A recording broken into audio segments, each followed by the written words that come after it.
sini. Karena kesehatan itu sangat penting. Oke, sabi-sabi Prof. Oke. Ya, kita awali dengan bacaan surat Fatihah ya.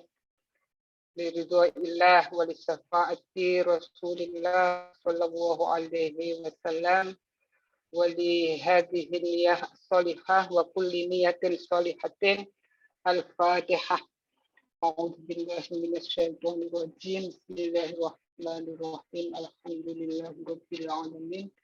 Ar-Rahmanir Rahim. Maliki yaumiddin. Iyyaka na'budu wa iyyaka nasta'in.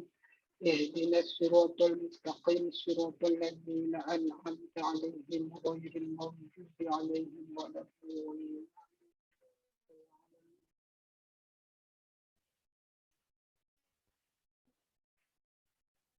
Ya, kita lanjutkan. Kemarin itu sampai halaman 24, sekarang halaman 25 ya.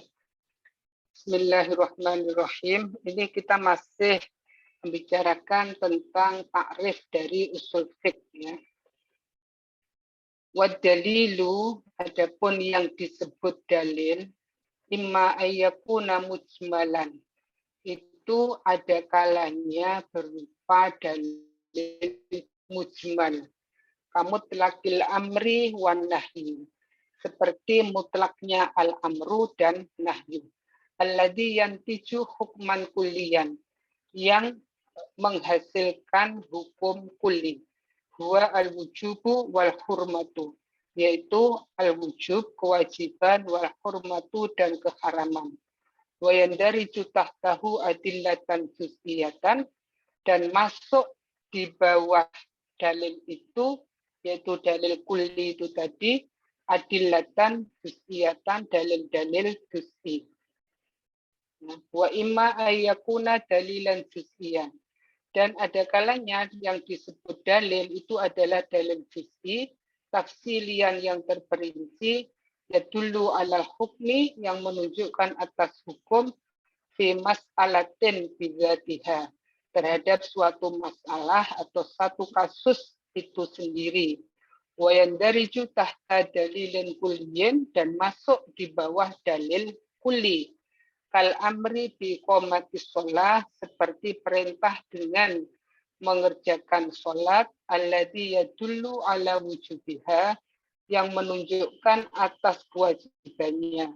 Wa hadhihi min mabahitsil fiqhi, dan inilah pembahasan-pembahasan fikih ya, objek bahasan fikih. Wa tadhkuru istitradan fil usul ya, dan menyebutnya dalil mabahis fikih itu istitradan merupakan penyimpangan fil usul, di dalam ilmu usul fikih. Gimana nih, paragraf ini bisa dipahami apa tidak?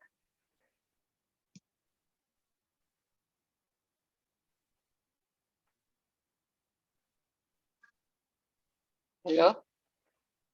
Ini apa sudah bisa dipahami paragraf ini?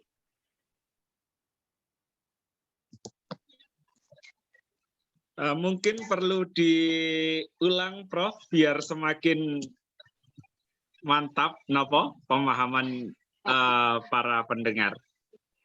Baiklah. Kayaknya ini pertemuan yang lalu sudah pernah dijelaskan, tapi ya sekarang saya jelaskan lagi. Jadi ini adalah paragraf ini itu rangkaian penjelasan tentang definisi usul fikih ya. Bahwa usul fikih itu adalah ma'rifatul adillah ya, mengetahui dalil-dalil.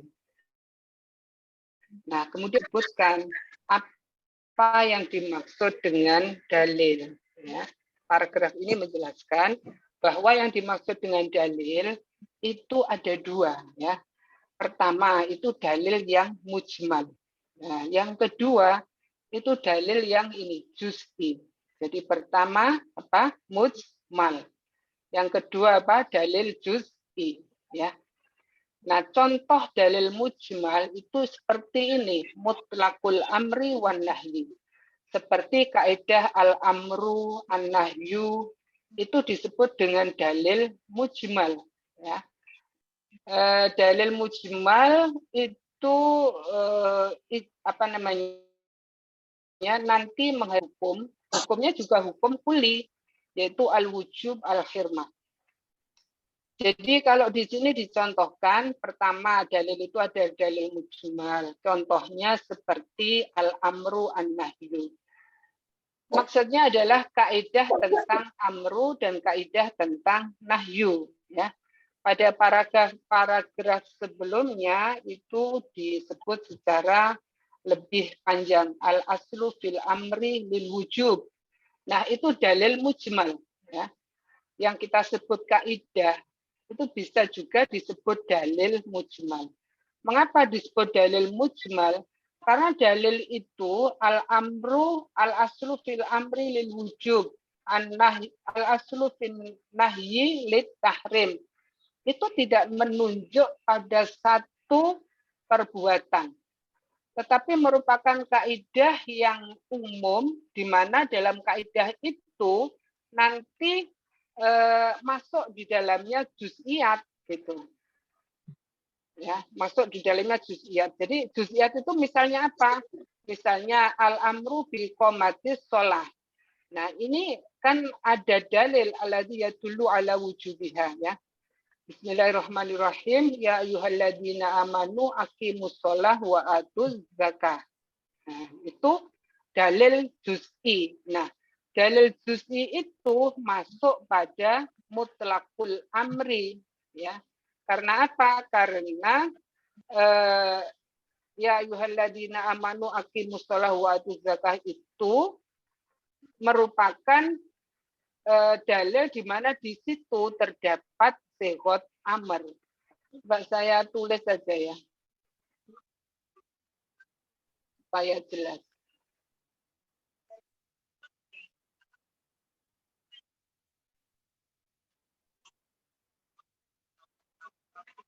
Ya.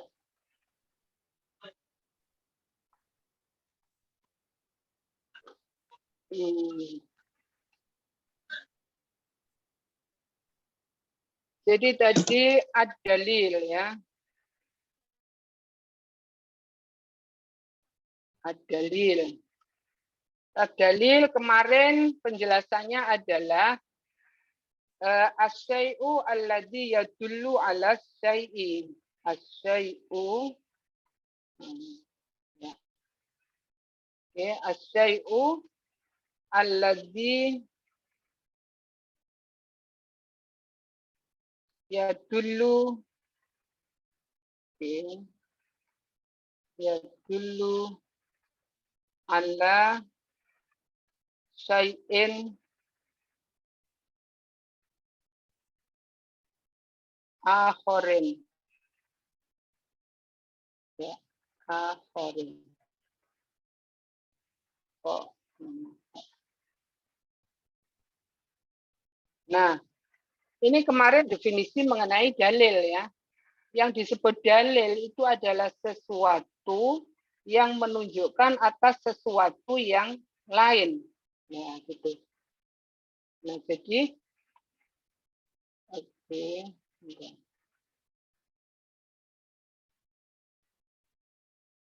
Ya, ini dalil sesuatu yang menunjukkan pada sesuatu yang lain. Jadi kalau misalnya tadi dalilnya al-amru ya. Al-aslu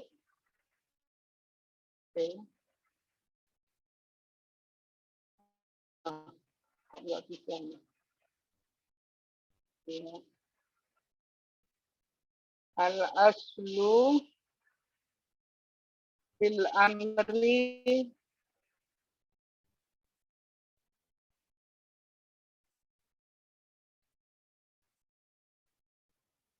lil wujub. Ini kan. Nah, ini tadi disebut dengan dalil apa? Dalil mujmal ya. Disebut dengan dalil mujmal.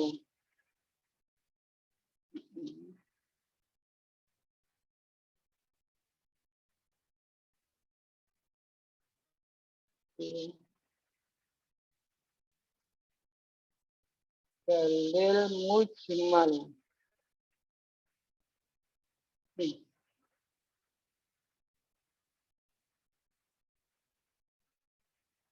Nah, ini dalil mujmal ya. Nah, dalil mujmal inilah yang menjadi objek bahasan ulama usul fiqh ya. Nah, al aslu fil amri lil wujub ya, bahwa arti yang pokok dalam sighot amr adalah menunjukkan kewajiban. Ini disebut dalil mujmal karena apa? Karena dalil ini itu bisa masuk di dalamnya semua yang ada sighot amrnya gitu. Jadi ini nanti dalil ini petunjuknya apa? Tadi kan as-sayu alladzi yadullu ala sayyin akharin. Petunjuknya apa? Petunjuknya disebut dengan hukum kulli. Hukmun kulliyun. Ya, hukmun kulliyun. Nah, hukum kulli. Nah, disinilah hukum kulli itu seperti apa? Hukum seperti al-wujub.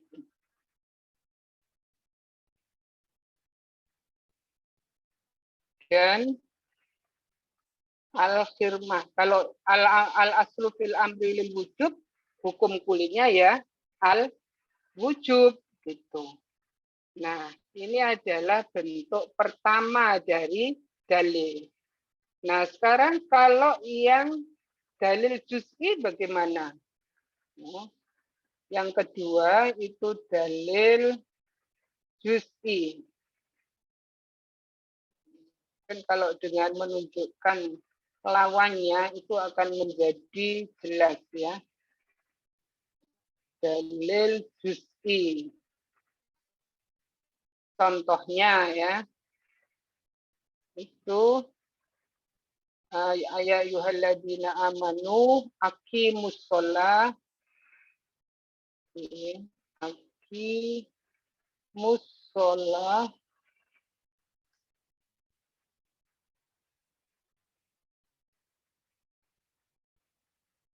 wa atuz zakah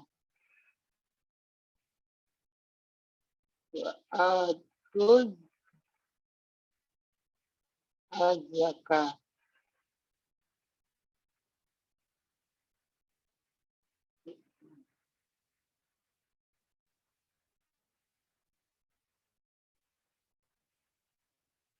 Nah, ini dalil juz'i. Dalil juz'i ini menghasilkan apa? Hukmun kulliyun. Hukmun juz'iyun ya. Hukmun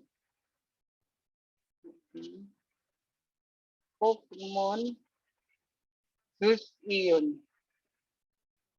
Jadi ini harus dipahami nanti kalau berbicara usul fikih supaya jelas apa yang dimaksud dalil dalam usul fikih dan apa yang dimaksud dalil dalam fikih itu berbeda. Hukmun juz'iyun. Nah, kok enggak masuk? Hukmun juz'iyun. Nah, hukmun juz'iyun di sini apa? Hukmun juz'iyunnya adalah as-sholatu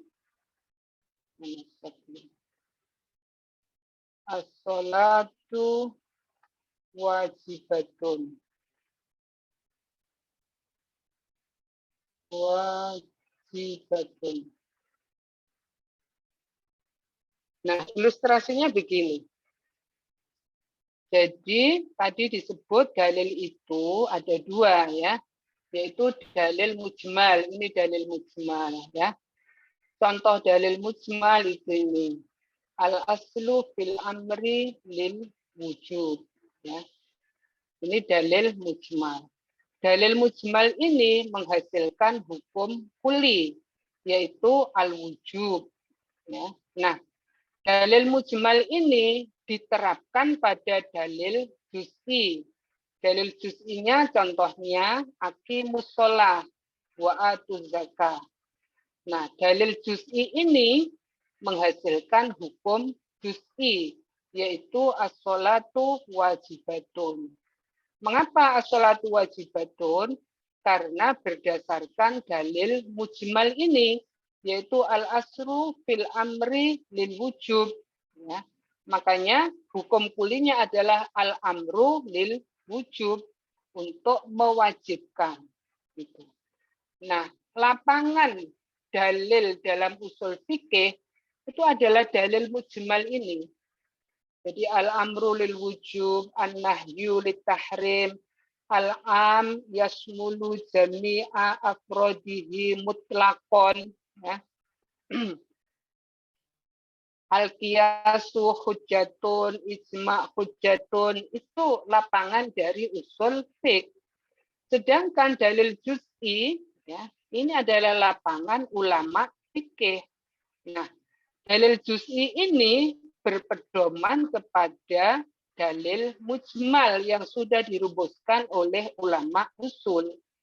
Jadi untuk mengistimbatkan hukum dari ayat aqimus shalah wa atuz zakah itu perlu kaidah usul fikih, ya. Mengapa? Karena ini kan tidak ada kata wajib dalam ayat aqimus shalah wa atuz zakah, ini tidak ada. Bahwa sholat itu wajib, tidak ada. Yang ada adalah amr, ya. Amr, sehot amr, aqimu, atu, ini sehot amr. Nah, seorang mujtahid masih perlu jawaban apa faedah dari sehot amr.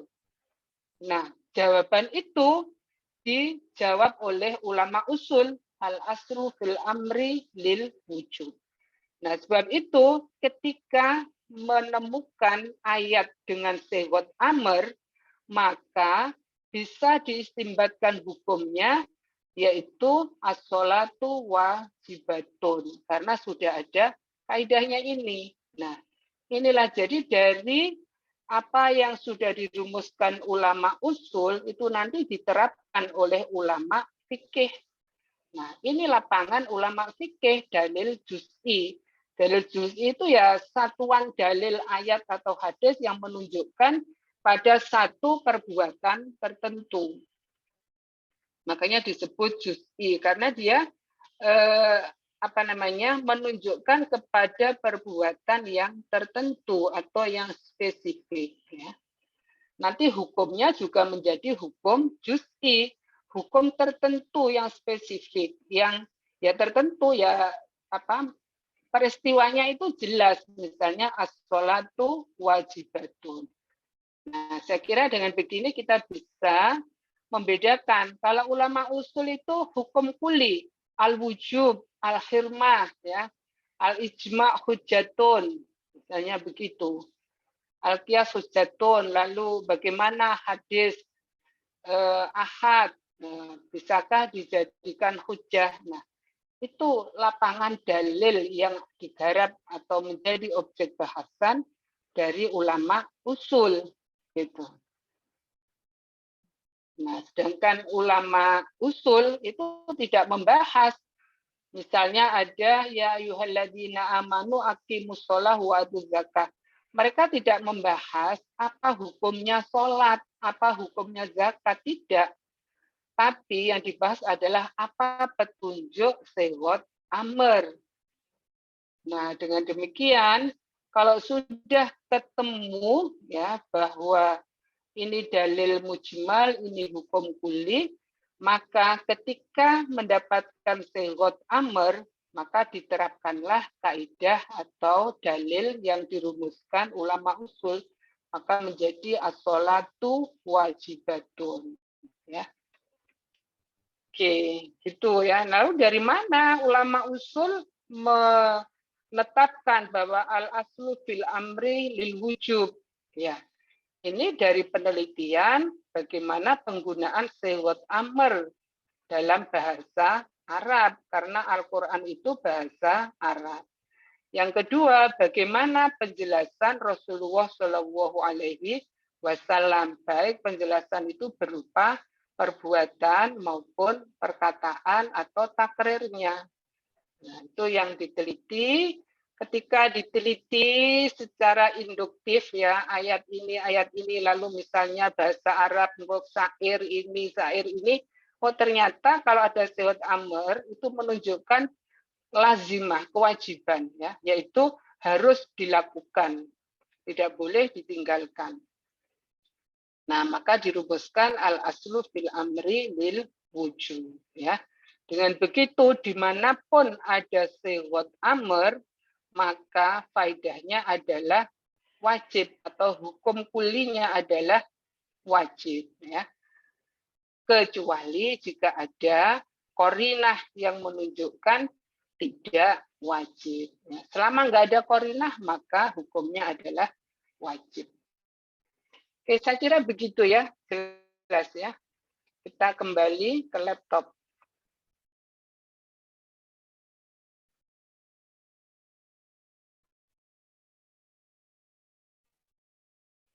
Ya, jadi itu maksud dari paragraf ini ya.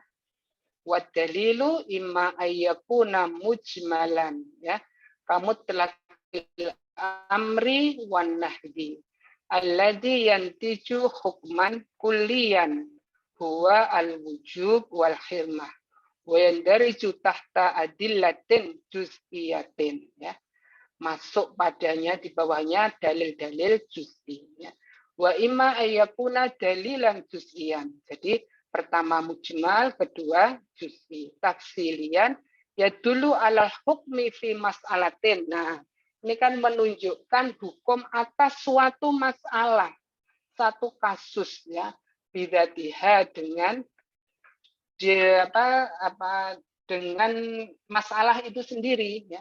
Wan dari tahta dalilin kuliyan, dan dia itu masuk di bawah gitu ya, dalil kuli.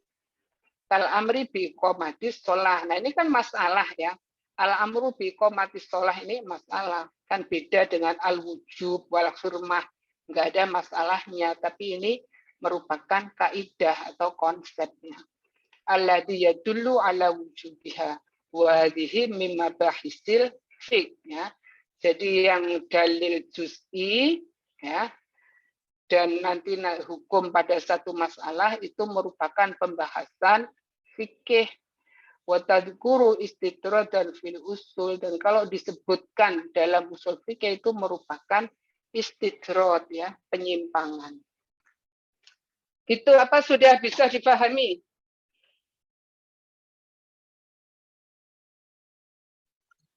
Nggih, Prof, insya Allah sampun jelas dan paham. Ya. Oke, lalu kita lanjutkan.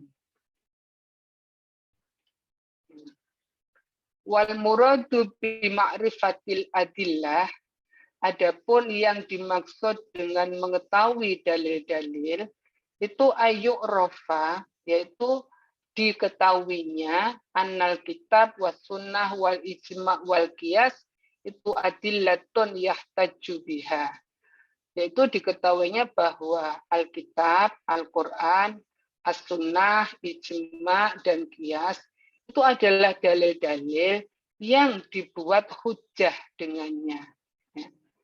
Jadi kita itu paradigma berpikir, paradigma memahami permasalahan itu selalu berdasarkan ini Alkitab, As-Sunnah, Ijma', Qiyas. Nah, makanya ini dianggap sebagai hujjah. Kalau dalam bahasa sosiologi misalnya, setiap teori itu didasari dengan paradigma tertentu. Nah, paradigma kita itu wahyu, dalil-dalil ini ya. Al-Qur'an, As-Sunnah, Ijma', Qiyas. Jadi pemilihan ya, keputusan, pemahaman itu dari dalil kita.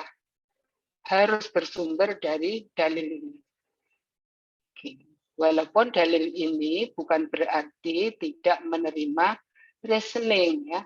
Jadi usul fikih itu dalil plus argumen akal gitu ya. Wa annal amra mathalan lil wujub, dan bahwa amr misalnya itu untuk wujub, untuk kewajiban ya. Nah, wala yuqsadu hifdzul adillah, dan tidak dimaksudkan dengan menghafal dalil-dalil. Jadi sekedar mengetahui, nggak sampai menghafal.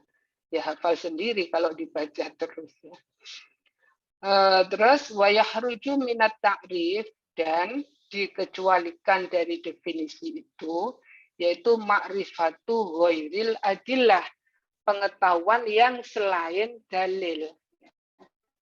Kama'rifati ahkamil fikhi, seperti mengetahui hukum-hukum fikih, wa qawaidin nahwi, dan kaidah-kaidah nahwu. Tadi ahkamul fikhi itu kan yang dalil juz'i ya, kemudian menghasilkan hukum juz'i. Itu tidak termasuk usul fiqh ya. Karena dalil dalam usul fikih itu yang kuli tadi itu, yang ijmali. Ya. Dan kaidah-kaidah nahwu tidak termasuk dalil, wa mabadil balaghah, dan prinsip-prinsip balaghah, wa asbabil khilaf, dan sebab-sebab perbedaan, fa innaha laysat adillatan. Itu bukan dalil ya. Nah, selanjutnya setelah mengetahui apa itu dalil, sekarang kita membahas tentang fikih ya. Al-fiqhu, lughatan al-fahmu. Jadi fikih itu secara etimologi adalah faham. Wastilahan, adapun menurut terminologi, huwa al-ilmu bil ahkami asy-syar'iyyah al-amaliyah min adillatiha at-tafsiliyah. Wa marra sarhuhu fil mabhatis sabiq ya. Jadi secara terminologi fikih adalah ilmu tentang hukum-hukum syara amali dari dalil-dalilnya yang tafsili, dan penjelasannya itu sudah disebut di atas. Wa inna idhofatad dalail lil fikhi tufidul umum, dan bahwasanya mengidhofahkan ad-dalail, yang mengidhofahkan itu rangkaian kata ad-dalail dengan al-fikhi itu berfaedah umum. Li'annahu jam'un mudhofun, karena itu merupakan jamak mudhof ya. Faya ummu jami'ul adillah, maka meliputi semua dalil-dalil, sawa'un kana muttafiqon 'alaiha, baik itu yang dalil yang disepakati, mukhtalifan fiha, atau yang diperselisihkan ya. Nah, jadi karena usul fikih itu rangkaian antara dalil nakli dan dalil akli ya, maka ada yang disepakati, ada yang mukhtalaf. Yang disepakati yaitu yang nakli, Al-Quran, As-Sunnah, sepakat semuanya. Tapi misalnya ijma, qiyas, nah itu sudah ada kelompok yang tidak sepakat ya, misalnya kelompok Syiah, kelompok Mu'tazilah tidak mengakui adanya ijma dan qiyas. Karena ijma sesungguhnya basisnya adalah ra'yu, tapi ra'yu yang dilaksanakan secara kolektif ya. Nah, sedangkan qiyas itu lebih banyak individual kan gitu. Nah, sebab itu ada yang disepakati, ada yang mukhtalaf. Wa yahruju minat ta'rif dalailu ghairil fikhi ya. Dan juga dikecualikan dari takrif tentang dalil tadi, yaitu dalil-dalil selain fikih, kan nahwi wal qanun fala tadkhulu fi maudu'ina ya. Nahwu ya, undang-undang itu tidak masuk dalam objek pembahasan kami, maksudnya pembahasan usul fiqh. Ijmalan, secara ijmali. Kata ijmalan ini halun minat dalail. Ad-dalail. Ay dalailul fikhi al-ijmaliyati al-kulliyati ghairil muayyanati. Yaitu dalil-dalil fikih yang ijmali, yang kulli, yang tidak tertentu. Ya, itu ijmal. Tadi kan sudah dicontohkan ya, yang tertentu itu yang menunjuk pada kasus tertentu seperti iqamatus sholah. Lalu apa hukumnya sholat? Nah, sholat itu wajib.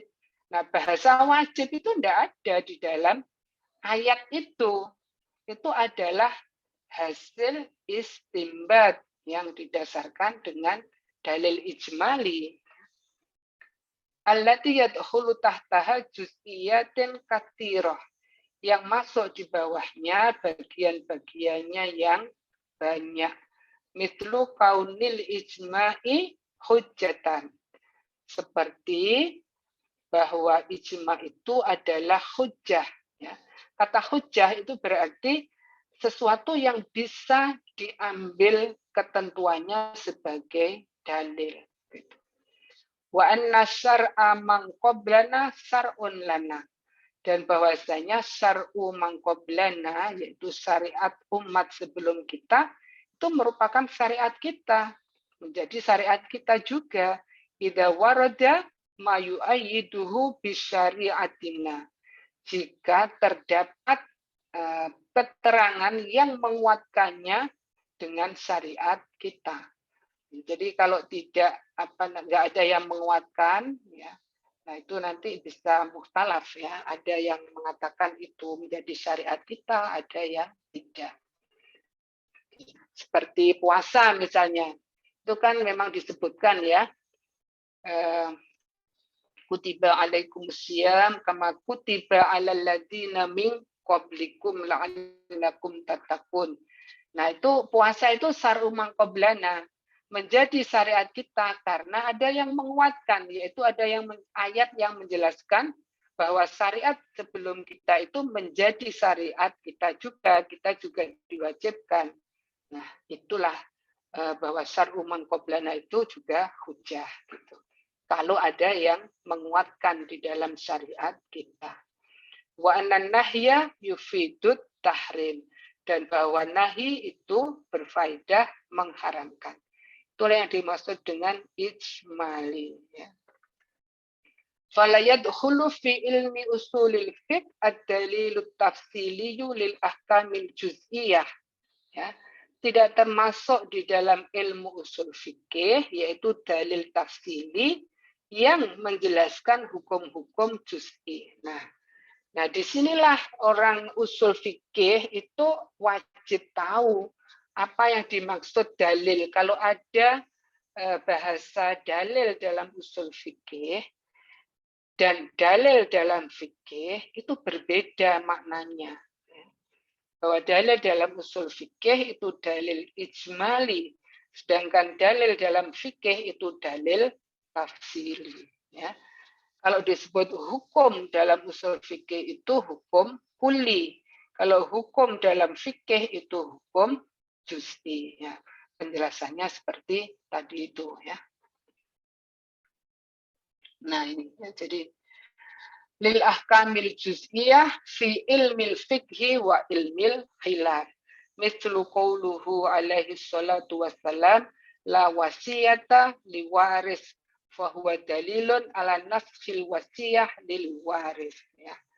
Nah ini kan dalil juz'i. Nah ini tidak masuk dalil juz'i ini pada usul fikih.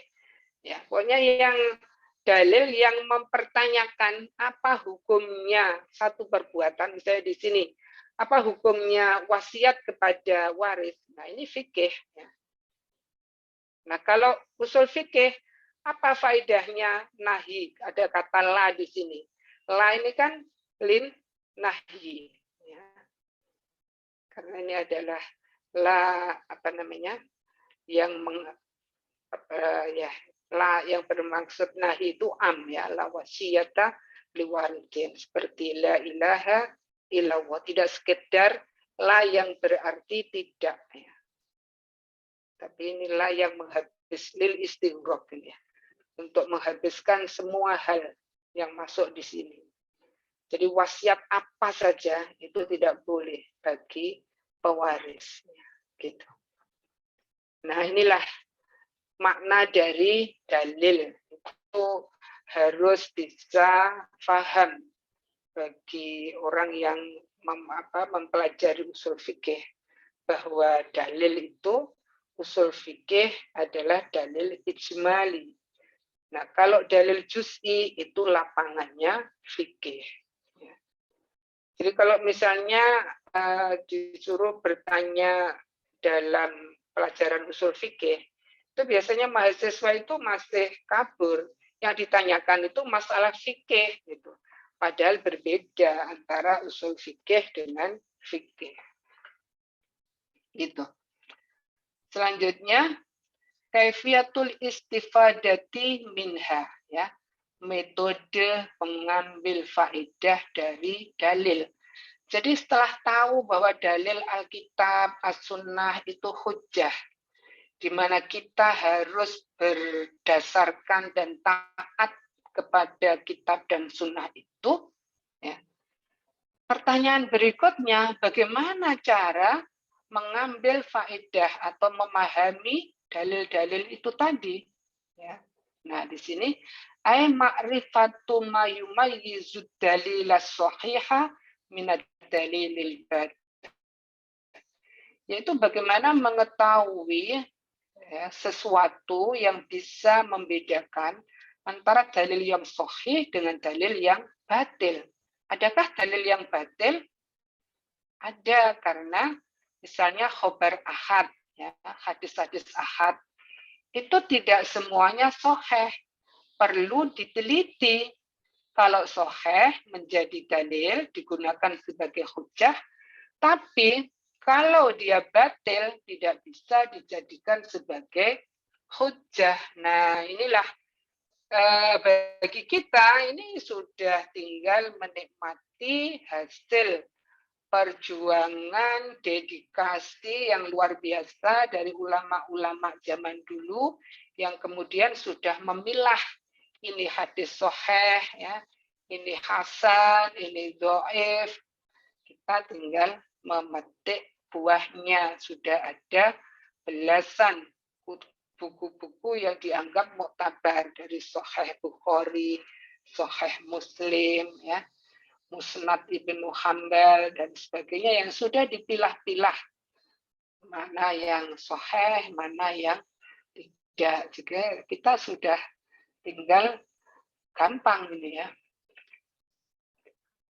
Oke, gampang saja, masih sulit ya bagi kita, apalagi kalau enggak ada kitab-kitab yang sudah jelas ini sahih dan yang lain-lain ya, yang hasan, yang dhaif.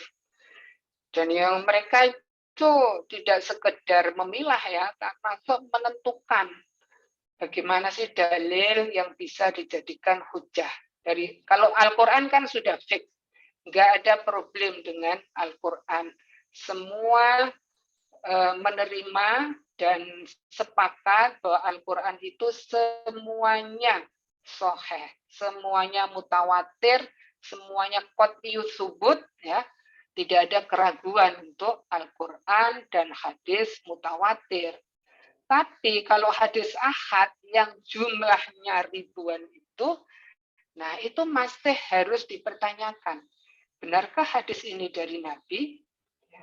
Nah inilah yang kemudian mendorong orang-orang yang sangat berdedikasi seperti Imam Bukhari, Imam Muslim, ya, Imam Turmudi, Imam Nasai, Abu Dawud, dan sebagainya, itu memilah-milah hadis, kemudian menulisnya. Ini loh hadis sahih yang bisa dijadikan dalil. Ya. Sedangkan ini hasan, tapi hasan ini ada syahidnya, misalnya kemudian bisa meningkat menjadi sahih, dan sebagainya. Ya. Dalil ya.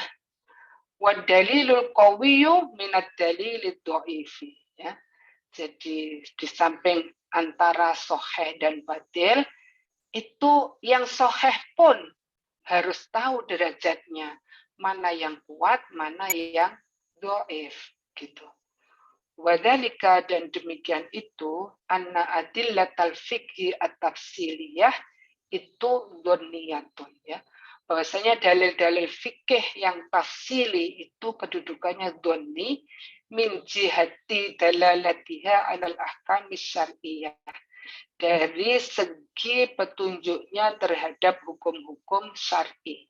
Au min jihati subutiha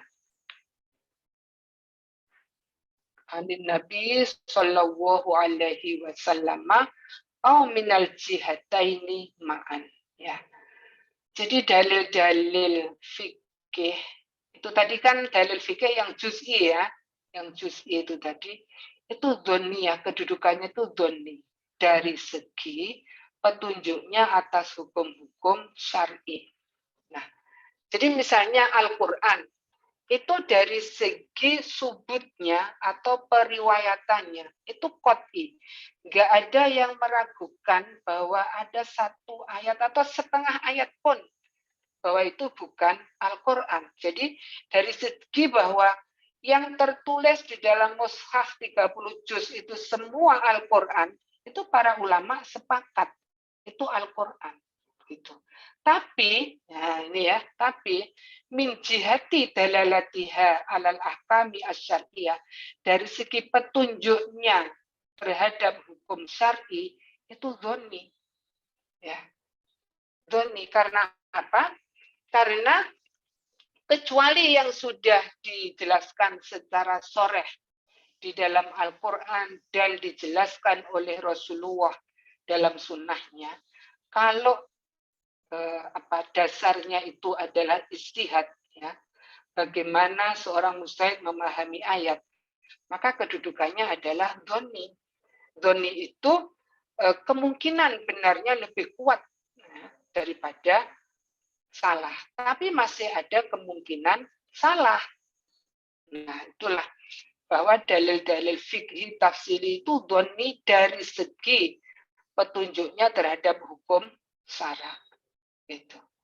Makanya semua ulama itu akan mengakhiri tulisannya wallahu a'lam bis-shawab. Jadi mungkin salah, mungkin benar kalau dasarnya ijtihad. Ya. Tapi kalau dasarnya itu Al-Quran, lalu dijelaskan Rasul, misalnya tentang rukun Islam itu, bagaimana syahadat, bagaimana sholat, bagaimana zakat, puasa, haji, ayat-ayat itu dijelaskan oleh Rasulullah dengan perbuatannya, dengan perkataannya, dan diikuti oleh semua sahabat. Sehingga itu tidak saja berdasarkan Al-Quran, As-Sunnah, tapi juga ijma. Karena dilaksanakan secara jama'i. Ya.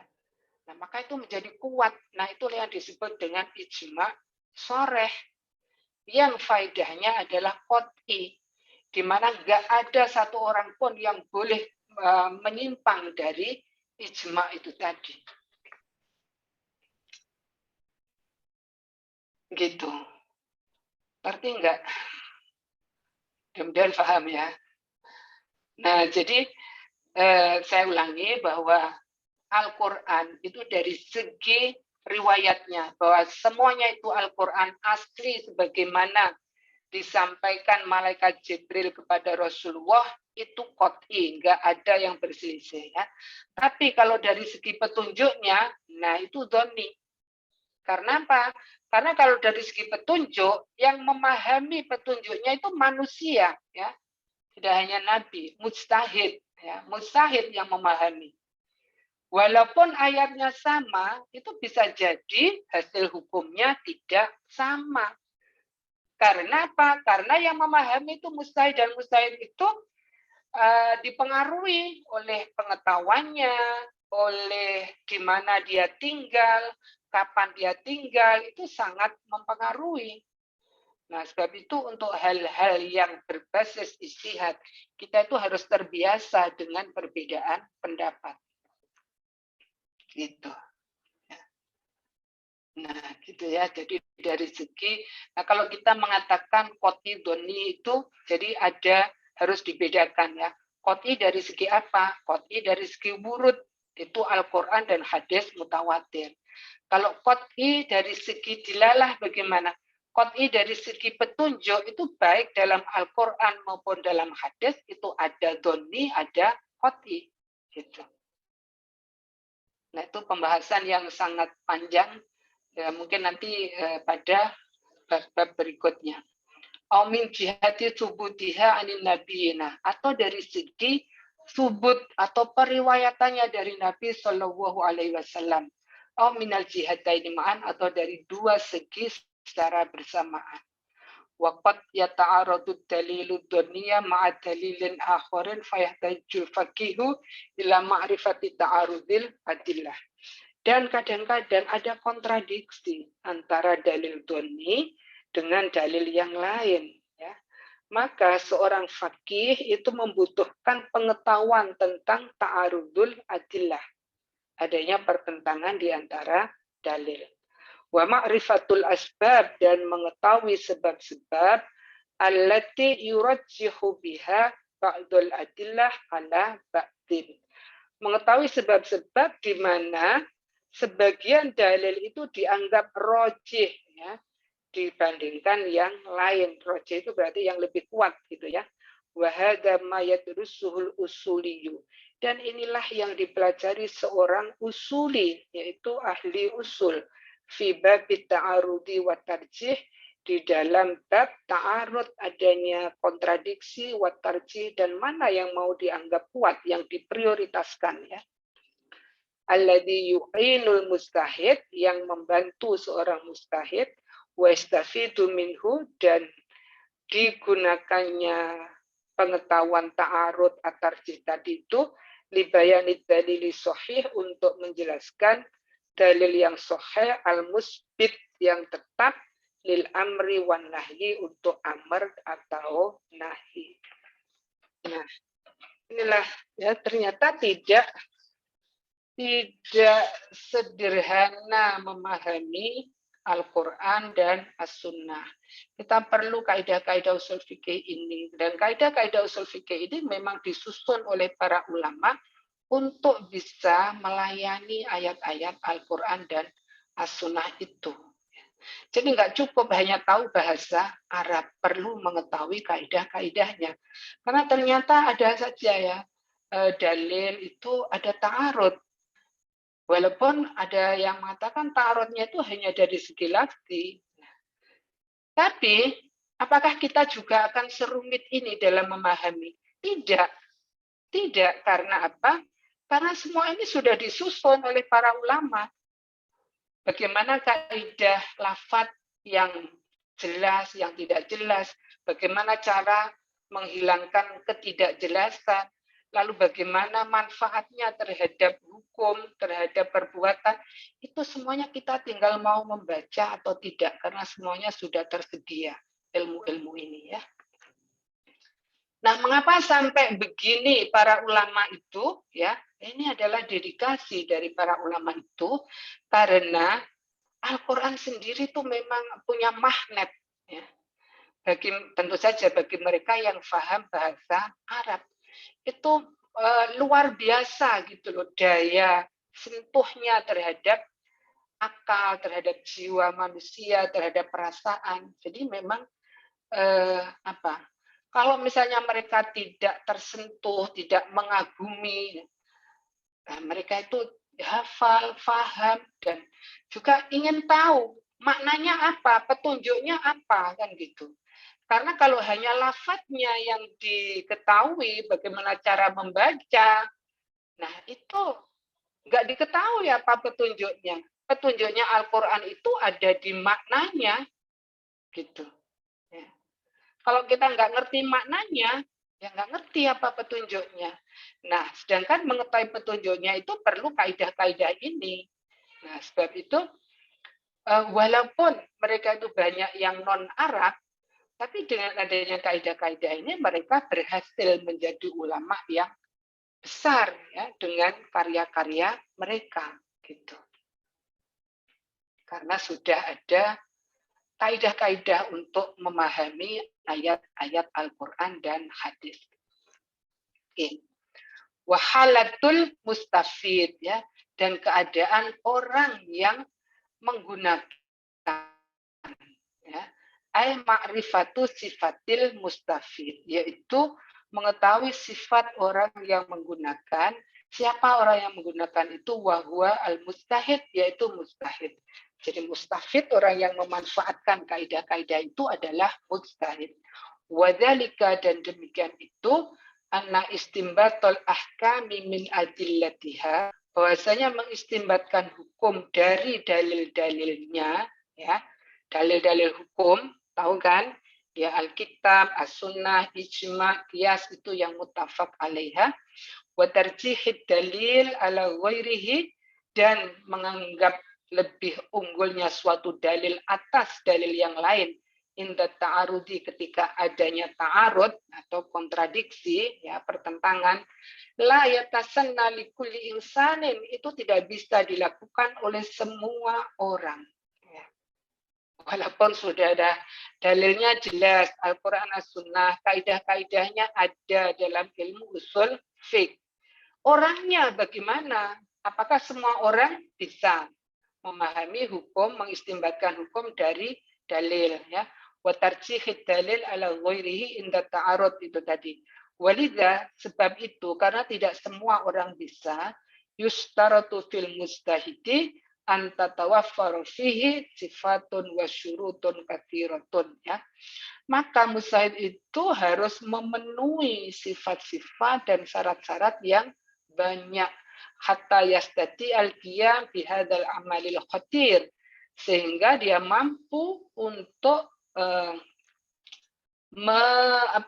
menerapkan pekerjaan ini, pekerjaan istimbat tadi, yang merupakan pekerjaan yang al-khatir, yang, ya, bahaya, ya.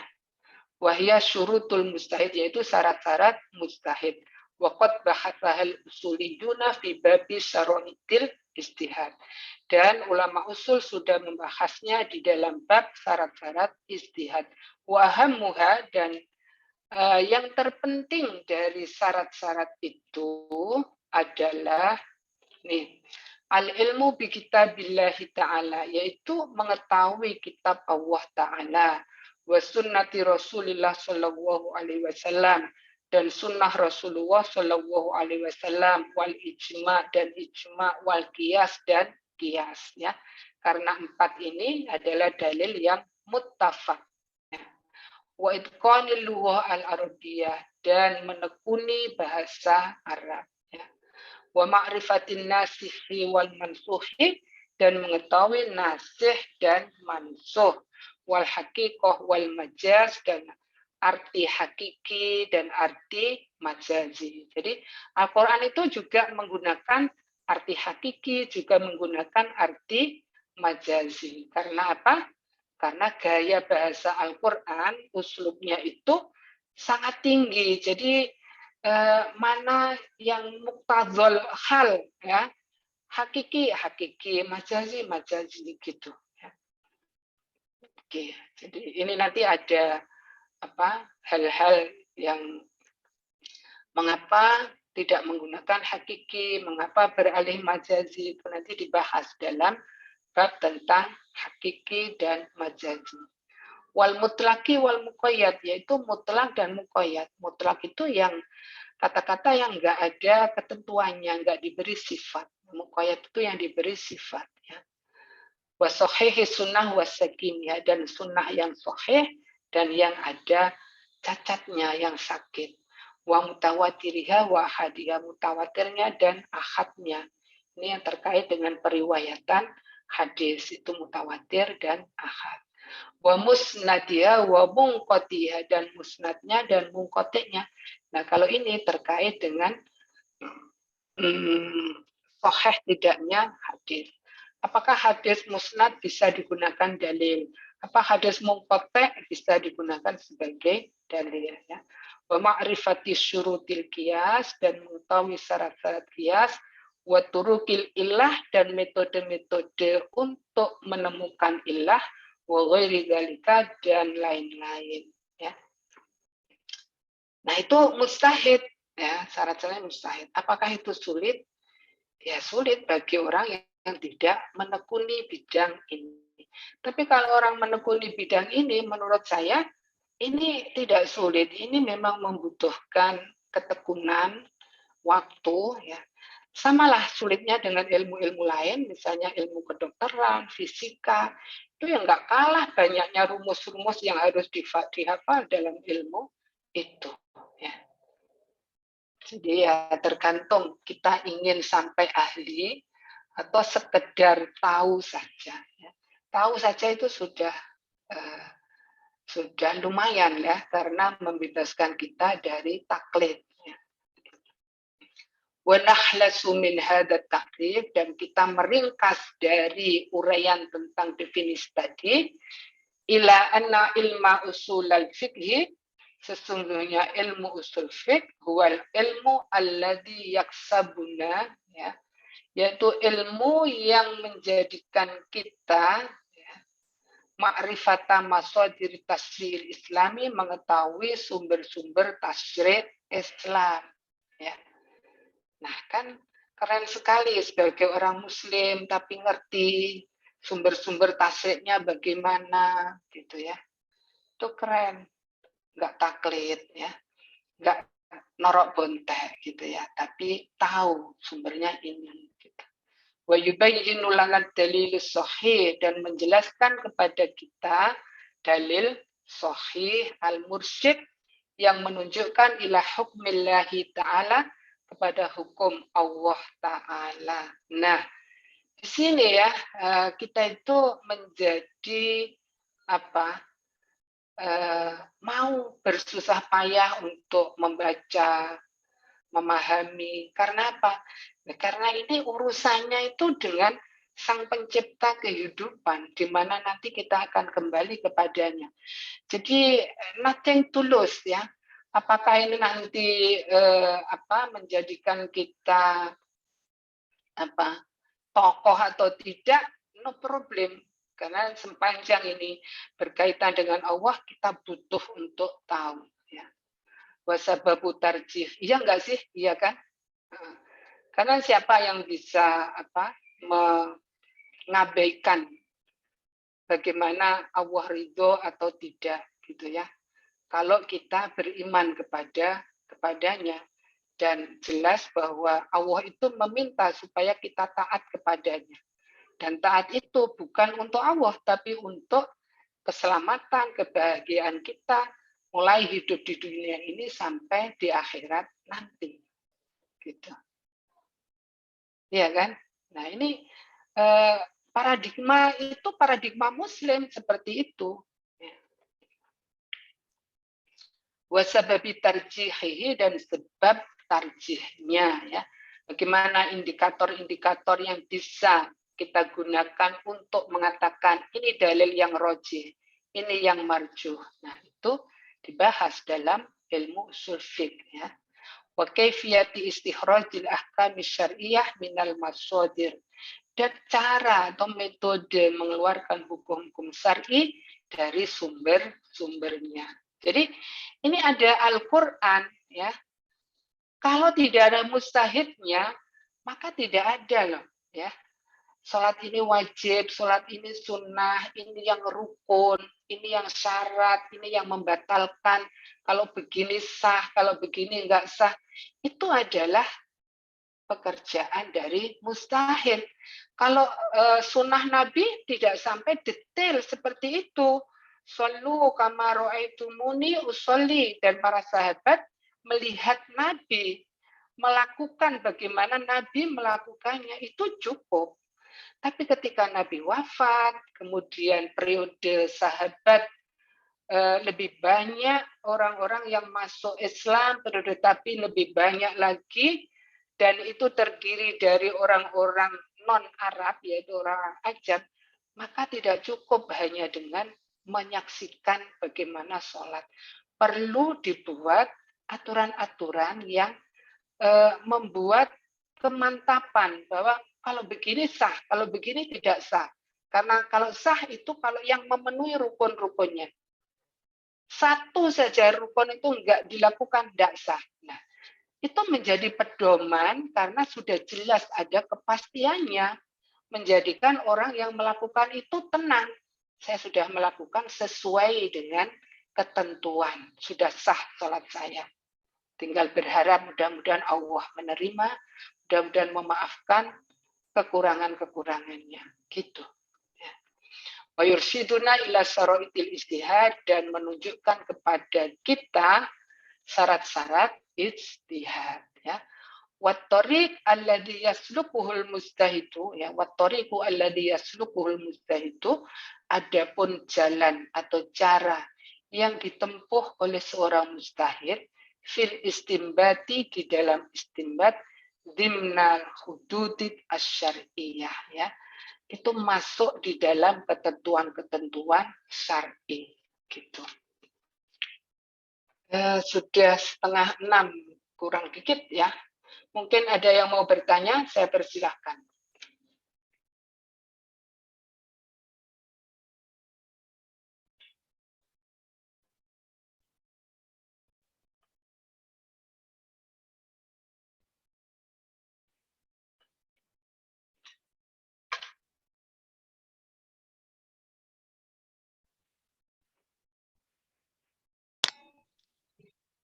Di chat ada Prof dari Pak Umam. Ya. Oke, ya saya baca ini. Mohon izin bertanya, berarti dalil mujmal itu sama dengan kaidah, sedangkan dalil juz'i berbentuk nas. Iya, benar ya. Jadi kaidah-kaidah dalam usul fikih itu yang disebut dengan dalil ijmali, ya. Sedangkan dalil juz'i itu ya ayat as-sunnah yang menjelaskan tentang suatu peristiwa atau satu masalah.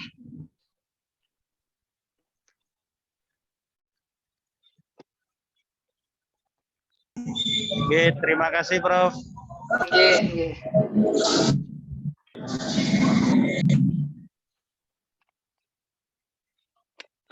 Sama ini Prof, 2 minggu lagi kan kita masuk bulan Ramadan. Iya. Kira untuk Ramadan masih tetap diadakan kajian ataupun libur dulu atau bagaimana? Monggo Prof, kita bisa menyesuaikan dengan jenengan. Iya. Gimana ya? Nanya gimana? Kalau Ramadan jam segini ya biasanya kita siap-siap gitu ya. Tapi kan ini juga cuma seminggu sekali. Ya, jadi kalau misalnya tiap hari ya tentu berat ya. Tapi ini seminggu sekali, saya kira kalau menurut saya sih nggak problem, tapi nggak tahu bagaimana teman-teman yang lain. Karena walaupun Ramadan hanya seminggu sekali. Atau misalnya diubah jamnya tidak sore ya. Atau mungkin 3:30 Prof? Iya. Hingga 4:30 selesai. Atau iya. Mungkin diajukan Prof sekalian ada takjil online nanti. Oh gitu. Digosenkan ya. Insya Allah Pak Umam siap Prof. Siap sekali, siap. Iya, mungkin gitu diajukan ya 3:30 gitu ya. Oke, siap Prof. Oke.